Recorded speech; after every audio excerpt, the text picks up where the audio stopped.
Well, last one, probably the most exciting one. I saw Chandler actually recently. Michael Chandler versus Justin Gaethje. Man, I'm a big Trevor Whitman bias on this one. I'm going Gaethje.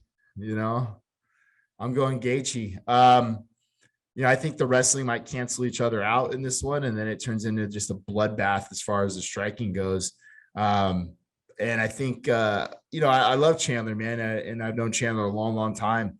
I think it's more of a coin flip fight than anything, but I think when it comes down to like the grittiness of what Gaethje has to offer, God, man, the guy's hard to bet against and hard to root against. He's certainly a fan favorite, so I'll lean towards Gaethje in that one as Who well. has a who has more power? You think between the two, between Chandler and Gaethje?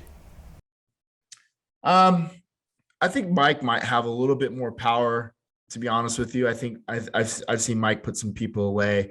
That step over left hook against Dan Hooker, his right overhand where he slept one of the Pitbull brothers with. I mean, dude, the guy hits like a truck. I think Gaethje's a little bit more efficient in his striking. I think Gaethje hits hard, but I think he can hit hard longer.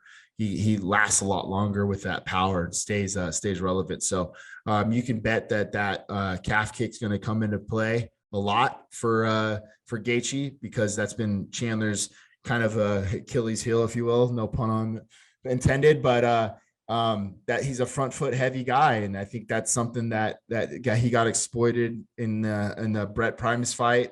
Oliveira attacked that lead calf, and you better bet that Justin Gaethje is going to go down to that calf and take that front foot away and try to take away some of that power.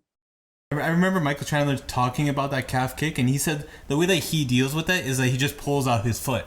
But then I saw, like, there's other fights that he's in. He tries to pull it out, but a lot of times it's coming so fast, it still lands on the calf. Yeah. Yeah.